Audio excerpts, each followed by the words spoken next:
Honest J. Nowak. Oh yeah.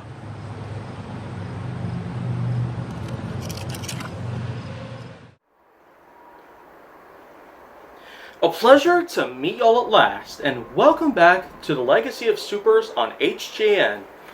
And now, there are still quite a handful of other villains and the like that I'm going to have to talk about before all of this is over. And you could probably hear that I have the window open right now. Oh man, today is actually a pretty good day. I mean, it's not necessarily normal in October and November to have warmer weather like this, but you know what? I'm taking this opportunity and just going on ahead and getting some more HJN episodes done before it gets all cold again. I mean, moving on though. Today's topic is going to be another villain, obviously. But this villain in particular is one that has not necessarily been as big as before. The X-Men's arch nemesis known as Magneto. Now I will say for sure that I have seen Magneto in a handful of different shows and films, including the very obvious Superhero Squad show. Yeah, I will admit it, I've watched that show so much that I have become very attached to it. As a young child, growing up, I was 10 when I first saw it, and I can tell you right now that I pretty much enjoyed it. It's an underrated series. It kind of acts like most of the Avengers series that you'd watch today, but this was just more of the cartoon variety.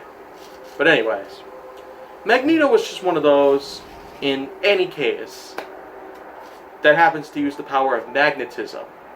And let's just say that not everybody out there was a big winner when it came to the power of magnets, but Magneto pretty much crushed them all, I can tell you.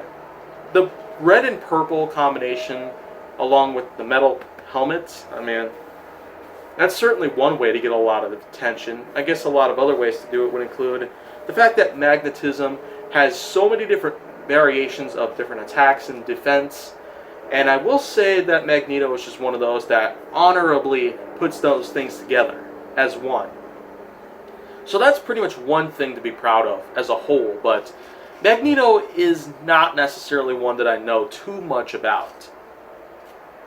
And as I've said before, there are going to be a lot of other villains and the like and other topics that I might not have too much information on, but to be fair and square on the whole thing, I will say that Magneto is just one that hasn't necessarily gotten as much attention these days as in the past.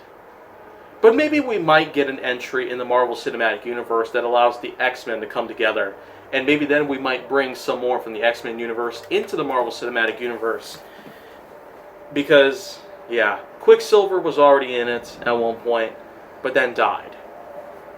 I just don't really know for sure whether or not they're going to do it sometime in the future, but you never really know. You can never really be too sure about what Marvel's going to be planning here. Well, anyways, that's pretty much all I got to talk about here at the moment, but let's not forget that there is still a lot of other topics and the like that I'm going to be able to talk about at some point. But if you want to see more, go down to my channel. Until that happens, then make sure that you like, subscribe, comment, follow me on social media, and stay on the Hollywood side.